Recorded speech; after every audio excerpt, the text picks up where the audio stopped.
Avengers tuh apaan sih artinya? Itu kalimat saya pagi tadi ketika sarapan. Begini ayah, anak saya yang bungsu yang baru 12 tahun mencoba memberi jawaban versi dia. Dia melanjutkan, kalau ayah dizolimi lalu ayah melakukan tindakan balasan langsung, itu ayah melakukan revenge namanya. Ini dark justice ya ayah. Ayah balas langsung sendiri. Kalau ayah nggak bisa balas, lalu aku yang membalas perilaku zolim orang ke ayah, itu aku namanya Avengers. Kalimat itu cukup menyentak saya.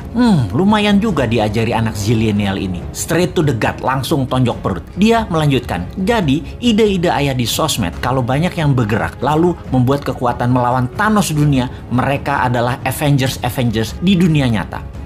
Asli ketonjok 2 kali ulu hati saya. Saya mantuk-mantuk berimajinasi sehingga berlanjut ke tindakan saya menginformasikan kepada sahabat semua. Jadi, melihat keadaan dunia saat ini yang dikuasai medical Thanos, harus kita menjadi Avengers terhadap kejahatan mereka. India misalnya punya obat non-Thanos yang mereka produksi sendiri. Hanya $40 atau 500 ribu rupiahan selesai masalah positif COVID dari diri seseorang dengan tingkat kesuksesan 98%. Di sisi ekonomi, keadaan ekonomi dunia yang dikuasai Thanos ekonomi yang namanya dolar dan sistem pinjaman IMF, kita harus buat imbangannya dengan rupiah. Thanos lain kita juga harus punya solusinya, yaitu mengalahkan Thanos teknologi Tiongkok, Thanos produk Tiongkok, Thanos uang Tiongkok, SDM Tiongkok yang sering dilindungi pejabat, yang kalau diganggu sama warga Indonesia akan mati Indonesia itu dan tidak akan dibantu lagi Indonesia itu sama Tiongkok. Ini berbahaya buat Tiongkok karena negara Tiongkok adalah satu-satunya yang bisa menolong ekonomi, dan jangan bikin marah karena mereka jadi nggak bisa bantu nantinya. Pejabat segitu rendahnya ya ke NKRI-anmu, kok herannya masih berkuasa dia. Padahal rakyat nggak pilih dia loh, tapi dia bisa melakukan apa aja saat ini. Segitu kuatnya tanaman program mindset di masyarakat ya.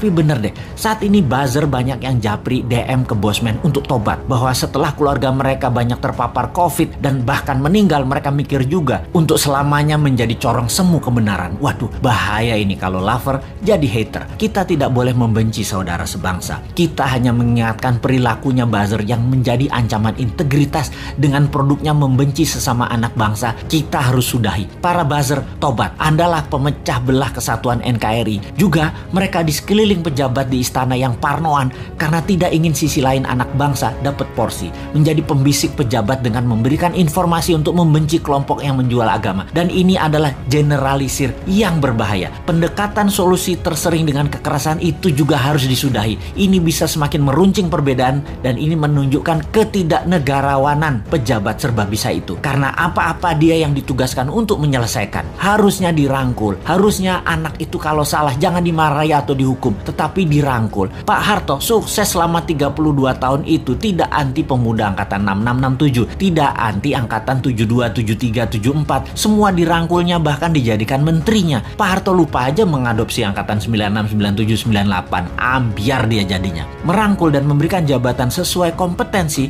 membuat siapapun yang tadinya berbeda diberi kesempatan. Kalau berhasil, pejabatnya dapat nama. Kalau gagal, yang atas nggak dapat celah, tapi yang rusak adalah yang tidak kompeten tadi. Jadi gak ada ruginya sebenarnya kalau pejabat sekarang cerdas bernegaranya. Kalau pejabatnya sempit atau memang tak berilmu luas, ya pasti goncang bernegaranya. Masih belum nyadar juga ya wahai para pejabat ini. Ubahlah segera, reshuffle kabinet dengan mengganti 50% orang baru yang new mind. 3 tahun ke depan cukup membuat negara ini keluar dari arah yang miring ke satu sisi. Dan ingat, ada 190 negara lain yang bisa kita kerjasamakan, bukan hanya Tiongkok saja. Bener deh, yang tidak kompeten dan tidak cocok dengan perang dunia ketiga ini jabatannya dilengserkan, ganti dengan 30 orang baru. Tapi ya sudahlah, jabatan ada batasnya kok. Kita kembali ke Avengers. Dunia saat ini dikuasai dark side, dikuasai Thanos. Pertama, kita harus melakukan pemahaman dulu bahwa globalis cabal itu ada, tindakannya kejam, dan negara-negara pejabatnya yang lemah nasionalismenya pasti kemakan mereka dan negaranya tadi jadi jajahan versi baru. Kita harus edukasi bangsa Indonesia ini jangan bergantung pada asing-asing dan globalis, tetapi kita harus berdikari, kekuatan ekonomi sendiri, kekuatan kesehatan sendiri, bergandeng tangan dengan mereka yang nasionalis di luar juga banyak, seperti India salah satunya. Jauh-jauh hari Bosman mengatakan obat COVID India akan menjadi terkuat di luar Tiongkok dan globalis. Sungguh, India is the next China, Afrika is the next province of China, Indonesia bisa the next Amerika kalau pemerintahnya paham. Tapi urusan ini kita biarkan dulu. Sebarkan video-video Bosman ini untuk masyarakat memahami globalis musuh kita bersama dan oligarki perusahaan merusak sistem bernegara Indonesia. Kita harus memberikan pemahaman bernegara level dunia demi NKRI utuh di bawah panji Avengers New Mind, yaitu Anda semua sahabat. Anda adalah Avengers New Mind.